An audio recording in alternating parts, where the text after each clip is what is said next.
আসসালামু আলাইকুম। পাক নির্বাচনী পরীক্ষা ২০২৬ দাখিল দশম শ্রেণী তোমাদের গণিত বিষয়ে যে প্রশ্নটা সেটি দেখাচ্ছি। তো এটি হচ্ছে কোন প্রকাশনী সেটি তোমাদেরকে বলে দিব, আল ফাতা নাকি হচ্ছে লেকচার নাকি হচ্ছে তোমাদের বারাগা বা হচ্ছে অন্য বিষয় ইমতেহান, ঠিক আছে, সেটা বলে দিব, সমস্যা নেই, ভিডিওটি এক পর্যায়ে বলে দিব। এখন তোমাদের হচ্ছে দেখো 30টি এমসিকিউ দিতে হবে গণিতে, এবং এখানে তোমাদের যে বিষয়টি সেটি হচ্ছে গণিতের এমসিকিউগুলো যেহেতু বের করতে সময় লাগে, এজন্য হচ্ছে আমি তোমাদেরকে উত্তরগুলো বলে দিতেছি। এরপর হচ্ছে তোমাদেরকে সৃজনশীল এবং হচ্ছে সংক্ষিপ্ত প্রশ্ন আছে সেগুলো দেখাবো। আচ্ছা, শুরুতে দেখো তোমাদের এক নাম্বার যে প্রশ্নটা এখানে করা হয়েছে যে এক্স ওয়াই ও জেড কমিক অর্থাৎ সমানুপাতিক হলে নিচের কোনটি সঠিক হবে। তো এই যে উত্তরটা, এই এক নাম্বার প্রশ্নের উত্তরটা কী হবে, এই যে ক নাম্বারটাই হবে, ঠিক আছে, Y square equal to X Z. আচ্ছা, দুই নাম্বারটা এখানে বলছে যে এন মাইনাস ওয়ান বাই হচ্ছে কি 3m plus one 9 is equal two 9 হলে অর্থাৎ এম অনুপাত কত, এন কত হবে। তো এখানে আমাদেরকে এটা অনুপাত কত হবে, এখানে তোমাদের যদি এটা ক্যালকুলেশন করি তাহলে দেখো এখানে আমাদের কত আসে, এটা খ নাম্বার আসবে 2 এবং অনুপাত হচ্ছে 3 আসবে, ঠিক আছে। আচ্ছা, এরপরেই আমাদের দেখো 3 নাম্বার প্রশ্নটা। তো এখানে বলছে এবিসি ক্রমিক সমানুপাতিক হলে আমাদের উত্তরটা কী হবে। তো এই 3 নাম্বার উত্তরটা, এটা খ নাম্বারটা হবে, খ নাম্বার কী আছে, এই যে এটা হবে, ঠিক আছে, অর্থাৎ 1 এবং 3 এই দুইটা মিলে আনসার হয়েছে, এই যে খ নাম্বারটা।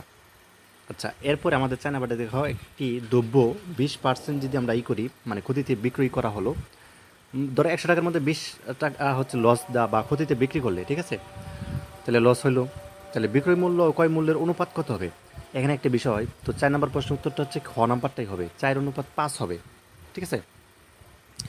আচ্ছা, এখানে দেখো 5 নাম্বার যে 5x plus 3y is equal two 4 হলে, এখানে বলছে 2x plus 7y is equal two 9 যদি হয় তাহলে সমীকরণ জোটটি কী হবে। তো এখানে তোমাদের 5 নাম্বারটা যদি এটা করো তাহলে দেখো খ নাম্বারটাই হবে, অর্থাৎ 1 এবং 3 এই দুইটা মিলে হবে, ঠিক আছে। আচ্ছা, এরপর দেখো 6 নাম্বার। তো 6 নাম্বার এখানে আমাদেরকে বলছে যে কী বলছে দেখো, খেয়াল করো, 2x minus Y is equal two 8, তাই না, এবং হচ্ছে এক্স মাইনাস কি 2y ইজিক্যাল টু কত আমাদের 4 হলে এক্স যে অর্থাৎ যোগ বা হচ্ছে প্লাস ওয়াই, এটার মান কত হবে, অর্থাৎ এক্স প্লাস হচ্ছে ওয়াই এর মান কত হবে। তো এটা যদি এটা সমান যদি এটা হয় তাহলে দেখো 2x মাইনাসের মান যদি এটা হয়, আর এক্স মাইনাস 2 এর মান হচ্ছে আমাদের 4, সরি। তো এখানে এক্স প্লাস ওয়াই এর মান কত হবে। তো 6 নাম্বার আনসারটা কী হবে, যে খ নাম্বার হবে 4 হবে 4। তো এখান থেকে একটা দেওয়া আছে এখানে 7 প্লাস 13 প্লাস 19 প্লাস, তো এইভাবে চলছে। এখানে দ্বারাটির দশম পদ কত, তাই না, তো এখানে দ্বারাটির দশম পদ এটা একদম 2 তৃতীয় চতুর্থ এইভাবে চলতে আছে, দশম পদ কত হবে, দ্বারাটির দশম পদ হচ্ছে তোমাদের যে ক নাম্বার হবে 61 হবে, ঠিক আছে। আচ্ছা, এরপর দেখো আমাদের দ্বারাটির প্রথম 15টি পথের সমষ্টি কত, মানে যোগ বের করতে বলা হয়েছে। তো এটা গ নাম্বারটা হবে 735। তো দাখিল পরীক্ষার্থী 2027, তোমরা যারা আমাদের কাছ থেকে সাজেশন নিতে চাও, শুধুমাত্র যারা সাজেশন নিবে তারাই নক দিবে আমাকে। তো হোয়াটসঅ্যাপ বাইমো আছে নাম্বারটির মধ্যে। তো সাজেশন মূল্য হচ্ছে 200 টাকা। আলহামদুলিল্লাহ আমাদের দেওয়ার শাসন থেকে 26 কমন ছিল, 27 কমন থাকবে। তো দেখো আমরা খুব রিসার্চ করে শাসনটা তৈরি করেছি, খুব বেশি এমসিকিউ বা প্রশ্ন আমরা দিই না। এটা তোমার টেস্ট বলো বা ফাইনাল পরীক্ষায় বলো, উভয় পরীক্ষায় কিন্তু একদম হুবহু ইনশাল্লাহ কমন থাকবে। তো যারা নিতে চায় নাম্বারটির মধ্যে যোগাযোগ করে নিতে পারো। আচ্ছা, এরপর দেখো 9 নাম্বারটা। তো এখানে বলছে যে 1 পাওয়ার হচ্ছে থার্ড, অর্থাৎ 1 পাওয়ার হচ্ছে কিউব এবং হচ্ছে তোমাদের এখানে 2 পাওয়ার হচ্ছে আমাদের কিউব, এবং এভাবে যদি চলতে থাকে অর্থাৎ n পাওয়ার হচ্ছে 3 এর মান কোনটা হবে। তো এখানে 9 নাম্বারটা হচ্ছে তোমাদের গ নাম্বারটা হবে, এই যে এটা হবে, ঠিক আছে, আনসার হবে এটা। আচ্ছা, এখানে দেখো 2x মাইনাস 2x প্লাস হচ্ছে কি 2x মাইনাস হচ্ছে 2x প্লাস হচ্ছে 2x মাইনাস, এবার যদি চলে তাহলে দ্বারার অর্থাৎ প্রথম 10 পদের সমষ্টি এখানে কত হবে। সমষ্টি মানেই হচ্ছে যোগ। তো এখানে আমাদেরকে যেটি হবে 10 নাম্বারটা, দেখো এটা হচ্ছে গ নাম্বারটা হবে, শেষেরটা 0 হবে। দেখো ত্রিভুজ এ বি সি এবং A B O A C বাহুর মধ্যবিন্দু যথাক্রমে পি ও কি হলে ত্রিভুজ এ বি সি অনুপাত হচ্ছে ত্রিভুজ এ পি কি কত হবে। এটা হবে, দেখো এটা কত হবে, 11 নাম্বারটা দেখো, এই যে শেষেরটা হবে 4:1, অর্থাৎ 4:1 হবে। একটা চিত্র আছে দেখো, এখানে এ বি সি ডি, অর্থাৎ এ বি ডি সি আছে, তাই না, 10 সেন্টিমিটার হচ্ছে এটুকু। তো এখানে আমাদেরকে যেটি বলছে খুব ভালো করে খেয়াল করো। তো এখান থেকে থেকে বি পর্যন্ত এখানে হচ্ছে 10 সেন্টিমিটার, ঠিক আছে। তো এখানে এ এবং হচ্ছে বি, আর এখান থেকে মাঝ বরাবর হচ্ছে আমাদের এখানে দেখো ডি আছে, আর এটুকুর মধ্যে হচ্ছে আমাদের 8 সেন্টিমিটার আছে এখানে সি। তো আমাদের প্রশ্ন হচ্ছে ত্রিভুজ এবিসি আর উচ্চতা ও ভূমির অনুপাত কত হবে। তো এখানে 12 নম্বর আনসারটা হচ্ছে গ নাম্বারটা হবে 2 অনুপাত 2 অনুপাত কত হবে 3 হবে। ঠিক আছে, নিচে চিত্রের আলোকে 13 ও 14 নং প্রশ্ন দাও। চিত্রটা খুব ভালোভাবে খেয়াল করো, এখানে যে চিত্রটা দেওয়া আছে পিডি কিউ এবং হচ্ছে এস আর ই, তাই না। চিত্রে পিডি সমান যদি ডি কিউ, আবার পিই সমান ই আর, আবার কোন Q P S equal to কোন আর পি এস। তো এখানে বলছে ত্রিভুজ পিডিই অনুপাত হচ্ছে ত্রিভুজ পি কিউ আর এর মান কত হবে। তো 13 নম্বর প্রশ্নের উত্তরটা হচ্ছে তোমাদের এখানে গ নাম্বারটা হবে 1:4 হবে। ঠিক আছে, আচ্ছা এখানে দেখো 14 নম্বরটা। তো চিত্রে আমাদের যে বিষয়টি, তো 14 নম্বর আনসারটা বলে দিয়েছি, সেটা হচ্ছে যে তোমাদের এখানে এই যে শেষেরটা হবে গ নাম্বার, তিনটাই অ্যান্সার হবে, এটাও হবে এটাও এটাও। ঠিক আছে, সবগুলোই হতেছে। এখানে বলছে দেখো 15 নম্বর আনসারটা, এখানে আমাদেরকে বলছে যে আচ্ছা বর্গক্ষেত্রের প্রতিসাম্য রেখা কয়টি। তো বর্গক্ষেত্রের প্রতিসাম্য হচ্ছে তোমাদের এখানে 15 নম্বর আনসার হচ্ছে গ নাম্বারটা হবে 4 হবে, উত্তরটা কী হবে 4। আচ্ছা এরপর দেখো 16 নম্বর সুষম অষ্টভুজের, এখানে তোমাদের দেখো কোনটা হবে, এখানে হচ্ছে তোমাদের 16 নম্বরটা, এখানে খ নাম্বারটা হচ্ছে খ নাম্বার। ঠিক আছে, 1 এবং হচ্ছে 3 এই দুটা মিলে হবে আনসার। তো এরপর দেখো 17 নম্বরটা। 17 নম্বর এখানে বলছে ত্রিভুজ এ বি সি এবং কোণ সি স্থূলকোণ এডি বিসি এর উপর লম্ব হলে নিচের কোনটি সঠিক। তো কোনটি সঠিক তোমার কাছে মনে হচ্ছে, এটা হচ্ছে তোমাদের 17 নম্বরের যে খ নাম্বারটা আনসার হবে, খ নাম্বার। ঠিক আছে, আচ্ছা দেখো 10x এবং কি 2/5 হলে cos থিটা স্কোয়ার এক্স এর মান কত। 18 নম্বরটা হচ্ছে তোমাদের গ নাম্বার হবে। ঠিক আছে, 29 পাই হচ্ছে কত 4। আচ্ছা 10 থিটা ইজিক্যাল টু √3 হলে অর্থাৎ 6 থিটা, এখানে তোমাদের ইজিক্যাল টু কত হবে। 19 নম্বর আনসারটা কী হবে, 19 নম্বর হচ্ছে গ নাম্বারটা হবে, এর শেষেরটা 2 হবে। আর 20 নম্বরটা আনসার কী হবে, ক নাম্বারটা হবে ক। ঠিক আছে, এরপর তোকে একটা উদ্দীপক দেওয়া আছে, নিশ্চিত তথ্যের আলোকে 21-22 নম্বর সূত্র দাও। তো 21 নম্বর বলছে ওয়াই বাই হচ্ছে এক্স ইজিক্যাল টু যদি 1 হলে, তো এখানে তোমাদের যে 0 ডিগ্রি থিটা আছে, এখানে তোমাদের এটা কত হবে। তো এখানে তোমাদের 21 নম্বর আনসারটা বলে দিতেছি, সেটা হচ্ছে খ নাম্বারটা হবে 45 ডিগ্রি। ঠিক আছে, 45 ডিগ্রি হবে।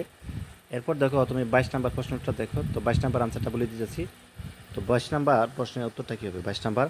তো 22 নম্বর হচ্ছে ক নাম্বারটা হবে। আর দেশের একটি বর্গের অন্তবৃত্তের ব্যাসার্ধ 3 সেন্টিমিটার হলে বর্গের বাহুর দৈর্ঘ্য কত।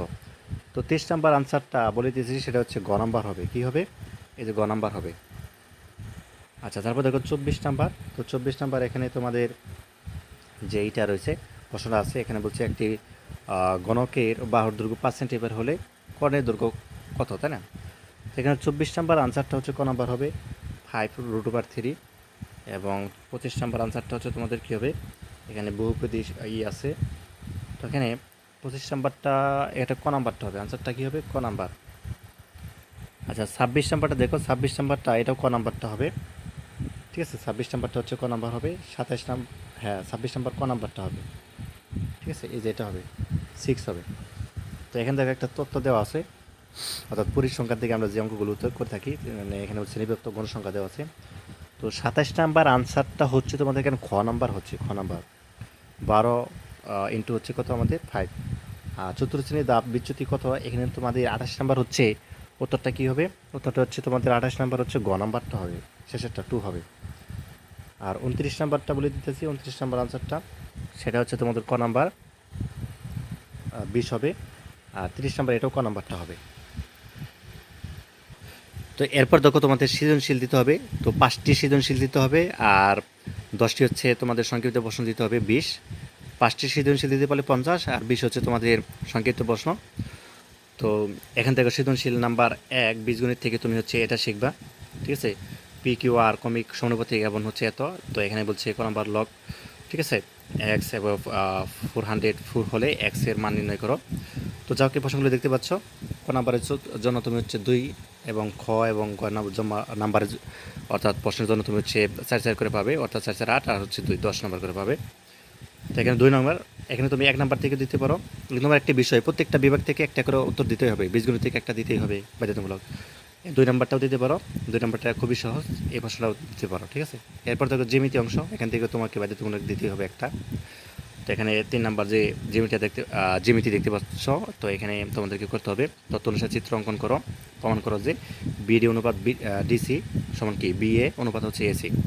এরপর 4 নাম্বারটা দেখতে পাচ্ছ, এখানে চিত্রে আলোকে এখানে বলছে পিথাগোরাসের উপাত্তরটি অর্থাৎ উপাত্তরটি লেখো আর প্রমাণ করো যে এত সমান এত, ঠিক আছে, এই হচ্ছে বিষয়। আর ত্রিকোণমিতি পরিমিতি যারা দিতে চাও, এখানে 5 নং এটা দিতে পারো, এটা খুবই সহজ, ঠিক আছে, এটা দিতে পারো। অথবা হচ্ছে এই 6 নং এটাও দিতে পারো, ঠিক আছে। আচ্ছা যা হোক, তোমরা পরিসংখ্যান থেকে সবচেয়ে বেশি দিতে চাও, যেহেতু পরিসংখ্যান থেকে তোমরা দুইটা দেওয়ার সুযোগ থাকে, তো পরিসংখ্যান থেকে দুইটাই গুরুত্বপূর্ণ। যেমন দাখিল দশম শ্রেণীর 30 জন শিক্ষার্থী গণিতে প্রাপ্ত নম্বর দেওয়া আছে, তাই না? কেউ পাইছে 53, কেউ পাইছে 85, 56 এরকম পেয়ে গেছে। 35 জনের এই রেজাল্টটা দেওয়া আছে। তো এখানে বলছে শ্রেণীব্যাপ্তি 5 ধরে শ্রেণী সংখ্যা নির্ণয় করো, আর সারণী তৈরি করে সংক্ষিপ্ত পদ্ধতিতে গড় নির্ণয় করো, সবগুলো যোগ করে দেন হচ্ছে গড় নির্ণয় করবা। আর প্রাপ্ত সারণী থেকে অর্জিত রেখা অঙ্কন করো, ঠিক আছে, খুবই সহজ। আর 8 নং এখান থেকে দিতে পারো দশম শ্রেণীর 30 জন শিক্ষার্থীর গণিত বিষয়ে প্রাপ্ত নম্বরগুলো এখানেও দেওয়া আছে। তো হাতের সংখ্যা কোন ধরনের চলক এবং কেন, সংক্ষিপ্ত পদ্ধতিতে গড় নির্ণয় করো, উপপাদ্যের অভিজাত রেখা অঙ্কন করো, খুবই সহজ, ঠিক আছে। তো এখানে তোমাদের সংক্ষিপ্ত প্রশ্ন থাকবে, যেটা 10টা দিতে হবে। তো এখানে দেখো 1 নাম্বার সংক্ষিপ্ত প্রশ্নটা, এরপর হচ্ছে 2 নাম্বার, 3 নাম্বারটা দেখতে পাচ্ছ, এগুলো হচ্ছে করে ফেলো, নোটস দেখে বা গাইড থেকে করে ফেলো, ঠিক আছে, যেভাবে হোক। এবং 4 নাম্বার, 5 নাম্বার, 6 নাম্বার, 7 নাম্বার দেখতে পাচ্ছ। তো 8 নাম্বার, 9 নাম্বার, 10 নাম্বার, এভাবে হচ্ছে আমাদের 15টি থাকবে। 15টি থেকে তোমাকে হচ্ছে 10টি অ্যান্সার করতে হবে, ঠিক আছে। 10টি প্রশ্ন উত্তর দিতে পারলে তুমি হচ্ছে নাম্বার পাবে হচ্ছে 20। আচ্ছা এখন বলি এটা আসলে কোন ধরনের প্রশ্ন, এটা হচ্ছে কোন প্রকাশনী, এটা হচ্ছে আলফাতা, ঠিক আছে, এটা হচ্ছে আলফাতা। তো যাদের আলফাতা কমন করে এটা থেকে পড়তে পারো, ইনশাল্লাহ 100%ই কমন পাবা। তো আর যারা সাহায্য নিতে চাও ওই নাম্বারটির মধ্যে যোগাযোগ করে সহজে নিতে পারো। ধন্যবাদ সবাইকে।